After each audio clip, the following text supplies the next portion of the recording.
Muito bom. Inevitavelmente, escatologia bíblica passa pelo apóstolo Paulo. O É, Fabiano Santana pergunta como se dará o resgate de Israel e em qual período da escatologia? Eu aproveito para fazer a minha emenda. Os 144 mil lá do Apocalipse são sim, judeus? Se sim. são, é um número exato, fechado ou apenas simbólico? Eu acredito que são 144 mil homens celibatários separados para um ministério específico. E tem mais, 12 mil de cada uma das 12 tribos de Israel. Exatamente como está escrito, né? Sem procurar chifre em cabeça de cavalo. Está escrito, fez sentido? Acabou-se a história. São 144 homens, não são pessoas, são homens celibatários separados das 12 tribos de Israel. E é interessante, porque lá em Apocalipse 7, que fala desta separação, eles vão ser separados, selados, parece que para uma obra específica, diz que depois destas coisas olhei e vi uma multidão de todos os povos, tribos, línguas, ou seja, fica conectado uma coisa com a outra. Primeiro, 144 mil judeus celibatários são separados para fazer uma obra, pelo que parece, e esta obra gera a consequência do que vem versículos depois. Muitas pessoas de outras nações serão convertidas. Então, é um número específico de judeus separados para uma ministração, para um ministério, para uma obra, e um sem número de pessoas salvas de todas as nações. Então, judeus pregarão o evangelho para os gentios no momento da tribulação.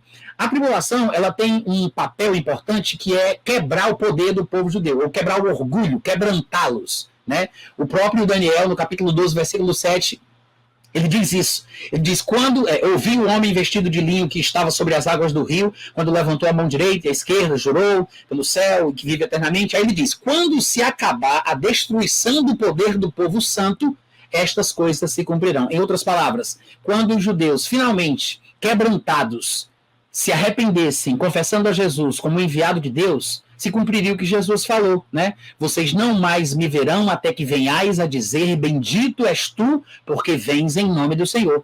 Isso é confirmado por Pedro quando, num dos seus primeiros discursos, ele se dirige à nação israelita, lá em Atos capítulo 3, no versículo 12, ele diz, israelitas, o Deus de Abraão, de Isaac e de Jacó, o Deus de nossos pais, glorificou ao seu servo Jesus. E aí ele fala mais, chega no versículo 19, ele diz, arrependei-vos, pois, e convertei-vos para serem cancelados os vossos pecados. Ele está falando com israelitas, né? Com os descendentes de Abraão, Isaac e Jacó, como ele deixou claro no texto.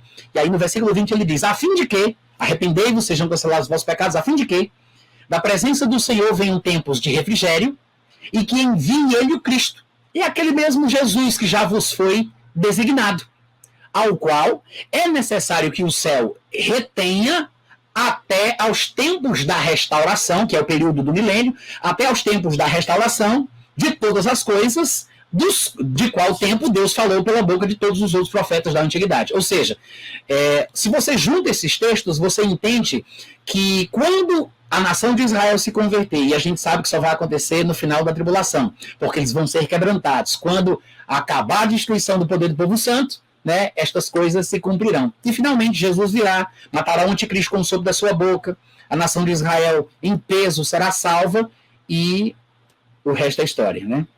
Natan, parece-me que o exílio babilônico tem algo a nos ensinar em termos de tipologia bíblica quanto ao período tribulacional. Os comentaristas bíblicos são unânimes ao dizer que o exílio babilônico foi o remédio amargo que Deus administrou para curar a idolatria total e finalmente dentro de Israel. Se alguma coisa de idolatria ficou, foi alguma coisa resquício individual, pessoal, mas em termos de idolatria nacional, não mais voltou a existir em Israel desde o exílio, desde o cativeiro babilônico. Parece-me que o período tribulacional também será assim. Deus ele sabe que instrumentos usar, que ferramentas usar para trabalhar com cada pessoa, cada povo, cada coração. E Deus ele vai então se instrumentalizar da tribulação para curar Israel, ainda que evidentemente nem todos, porque nós não cremos em graça irresistível, mas na graça que é livremente oferecida e que pode ser resistida, mas Deus sabe caminhos pelos quais ele deve andar e se mover para quebrantar, para usar a expressão que você disse, o coração daquele povo que hoje se encontra, como você já disse, em uma situação difícil.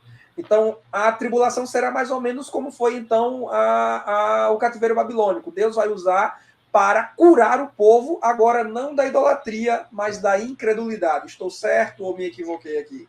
Absolutamente, é exatamente isso. Inclusive, na apostila, eu não sei se eu deixei, porque eu fiz aquela limpeza, né? Eu não sei se eu tirei, eu não sei se eu deixei. Eu cito textos que fazem comparação sobre o que Deus fez com Israel no passado através da Babilônia, através da Síria, depois através da Babilônia, e eu argumento que é o mesmo exemplo do que Deus vai fazer no período da tribulação por meio do anticristo, porque alguns irmãos pós-tribulacionistas não conseguem entender meso, eles têm dificuldade de entender que a manifestação do anticristo é, na verdade, uma expressão da ira de Deus.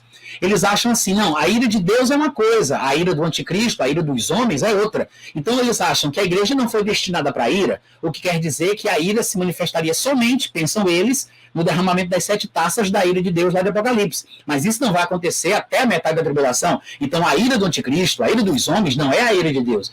Engano deles, porque eles não entendem esse princípio que você mencionou, que tá, eu espero que esteja na apostila, não sei se está, que é justamente esse, que Deus ele usa o rei assírio, ele usa a Babilônia, ele usa o anticristo para punir o seu povo. E depois que o povo se arrepende, se converte, é abençoado, e aí ele pune o punidor, né? Ele vai julgar aquele que foi usado como elemento, como instrumento de ira de Deus contra a sua nação de Israel.